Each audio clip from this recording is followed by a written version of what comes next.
Hello, student. Hello, student. Good evening. Welcome to my YouTube channel, Computer Learning Institute. Today is my topic DGET formula.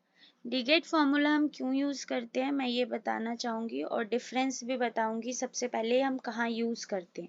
देखिए, आप V lookup और x lookup जिन बच्चों ने use कर रखा है तो उन्हें डिफरेंस पता होगा कि दोनों का काम सेम होता है, बट दोनों में डिफरेंस क्या होता है। वी लुकअप डेटा को फाइंड आउट करने के लिए थोड़ा टफ पड़ जाता है as compare to x lookup के। बट एक्स लुकअप में एक प्रॉब्लम ये होती है कि वो आपके लेटेस्ट वर्जन में वर्क करता है। मीन्स आपका एक्सेल MS एक्सेल जो है वो लेटेस्ट होना चाहिए। ओल्ड में वर्क नहीं करता, सपोर्ट नहीं करता वो। डीगेट आपके ओल्ड वर्जन में भी सपोर्ट करता है। इसके लिए आपका बहुत बेटर हो जाता है अगर आपको कोई डेटा फाइंड आउट करना है और आपका जो MS एक्सेल है वो भी मतलब ओल्ड वर्जन है तो भी आप इजीली वर्क करते हैं। देखिए, मैं सबसे पहले आपको बताना चाहूँगी कि वी लुकअप और डेटा डीगेट में क्या डिफरेंस है। दोनों ही सिमिलर है, बट आपका नेम इसका चेंज कर दिया गया है बस। देखिए, अब मैं ये आपको लुकअप वैल्यू जिन बच्चों को आपका सॉरी एक second, lookup value comma table array comma column index number, ये आपका होता था वी लुकअप। मैं आपको इसके डिफरेंस से इसलिए बताना चाह रही हूँ ताकि आपको डीगेट फॉर्मूला बार बार प्रैक्टिस ना करना पड़े, इजीली आपको लर्न हो जाए। देखिए, लुकअप वैल्यू क्या होता था, हमारा ब्लैंक सेल होता था, मतलब जिसको हम रेफरेंस मानते थे उस वाली सेल को हम सेलेक्ट करते थे, वो हमारी लुकअप वैल्यू। टेबल एरे क्या होता था वी लुकअप में, हमारा जो फुल रिकॉर्ड है उसे सेलेक्ट करते थे। सिंपल कॉलम्स, हमें जिस कॉलम में से डेटा को निकालना होता था हम वो नंबर डाल देते थे। सिंपल हमारा वी लुकअप से डेटा निकल जाता था। अब डीगेट में क्या है, जो आपका वी लुकअप में टेबल एरे है वो आपका डेटाबेस है। मींस आप डेटाबेस में फुल टेबल को सेलेक्ट करेंगे। फील्ड क्या होता है ये समझने वाली बात है। देखिए, ये हमारी डीगेट की टेबल है। इसमें बेटा आपका जो ये हेडिंग है, item ID, item name, quantity, price, amount, ये मोस्ट इम्पॉर्टेंट होता है बिकॉज हम इसी हेडिंग को फील्ड कहते हैं डीगेट में। अब आपकी आती है क्राइटेरिया। क्राइटेरिया क्या होती है, जो आपकी वी लुकअप में लुकअप वैल्यू होती थी वो एग्जैक्टली इसमें क्राइटेरिया होती है और कुछ भी डिफरेंस नहीं है। अब हम इसे प्रैक्टिकली करके देखते हैं तो आपको बहुत अच्छी तरीके से क्लियर होगा। मैंने इसे कॉपी किया और देन पेस्ट कर दिया।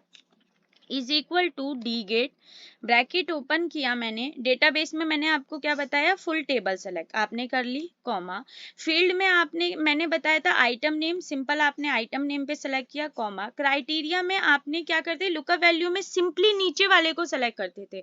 बट जैसा कि मैंने आपको बताया डीगेट फॉर्मूला में जो आपका ये हेडिंग, हाँ जी, हेडिंग जो होता है वो मोस्ट इंपॉर्टेंट होता है। इसलिए हम इसे क्या करेंगे, विद दी हेडिंग हम इसे सेल को सेलेक्ट करेंगे और ब्रैकेट क्लोज, एंटर। मैंने आइटम आईडी 100 डाल दी और ये वैल्यू आपकी निकल के आ गई। आइटम नेम क्या है आपका, लैपटॉप है। अब आप देखिए, ये तो आप कहेंगे वी लुकअप से भी निकालना इजी था और एक्स लुकअप से भी। फिर इसमें डिफरेंस क्या है, ये एक्स लुकअप की तरह वर्क कैसे करता है। अब ये देखिए, मैंने इसे जस्ट कॉपी किया और यहाँ पे मैंने पेस्ट कर दिया। अब ये देखिए कितना इजी होगा as compare to VLOOKUP के। इज इक्वल टू हमने डाला DGET, bracket open, database में हमने फुल टेबल सेलेक्ट की, इसे फ्रीज कर दिया, कॉमा फील्ड क्या होता है हमारा, हमें आइटम नेम, सिंपली मैंने आइटम नेम को किया, कॉमा क्राइटेरिया में आप क्या करते हैं, दोनों को सेलेक्ट करते हैं और इसे फ्रीज कर देंगे, ब्रैकेट क्लोज, देन एंटर। यहाँ पे आपने 100 डाला, ब्रैकेट क्लोज कर दिया। अब आप इसे सिंपली ड्रैग कर दीजिए। ये देखिए कितना इजी हो गया इससे निकालना। अगर आप इसे वी लुकअप के थ्रू निकालते तो बहुत टफ हो जाता, बिकॉज उसमें आपको कॉलम्स का फॉर्मूला लगाना पड़ता है, उसमें फिर आपको लुकअप एरे पता होना चाहिए, फिर उसे फ्रीज करना होता है, बहुत सारे काम हो जाते हैं। ये कितना इजी है अगर आपको एक पर्सन की डिटेल निकालनी है with the help of DGET. अब हम इसमें एक थर्ड और सीखेंगे। थर्ड है एक आपका जो आपके वी लुकअप में अप्लाई मतलब वर्क नहीं करता।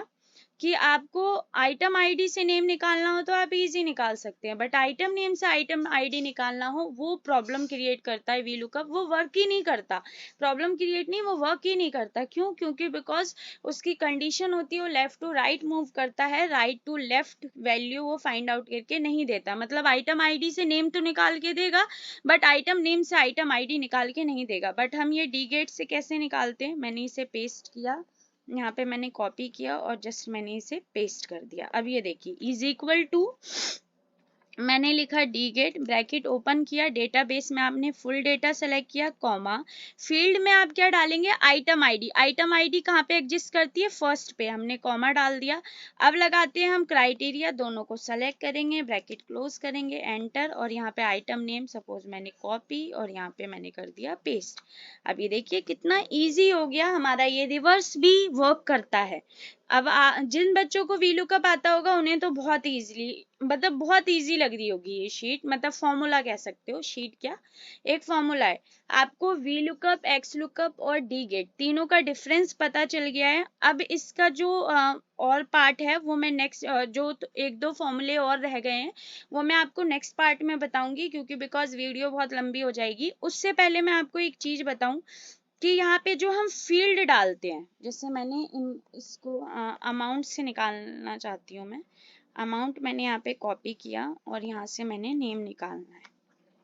ये देखिए इज इक्वल टू, मैंने डाला डी गेट, ब्रैकेट ओपन किया, डेटाबेस में फुल सेलेक्ट कर दिया, कॉमा, आप क्या करते हैं, फील्ड, फील्ड में आपको आइटम नेम सेलेक्ट करना है तो हमने इससे सेलेक्ट किया, ये मैं पहले भी करके दिखा चुकी हूँ।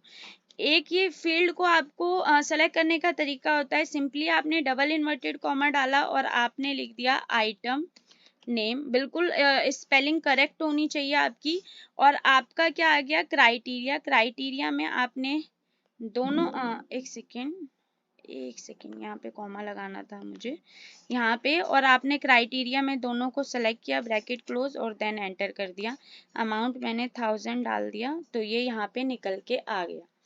ये देखिए मींस फील्ड को आप तीन तरीके से अप्लाई कर सकते हैं, या तो आप फील्ड में सिंपली उसका नाम डाल दीजिए, स्पेलिंग करेक्ट होनी चाहिए, अदरवाइज वो डेटा निकाल के नहीं देगा।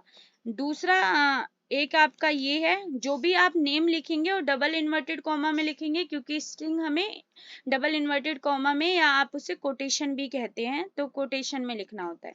एक तरीका वो, या तो एक तरीका है आपने सिंपल इसे सेलेक्ट कर लिया, या फिर जैसे आप वी लुकअप में लिखते थे काउंट करके कि ये किस नंबर पे एग्जिस्ट करता है, तो ये यहाँ पे सेकंड पे करता है, आपने सेकंड डाल दिया।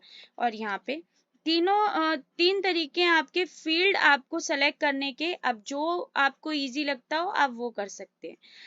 अगर आपको समझ आया हो, बेटर लगा हो, तो चैनल को लाइक करें, सब्सक्राइब करें, कमेंट्स करें। Thank you for watching. Allah Hafiz.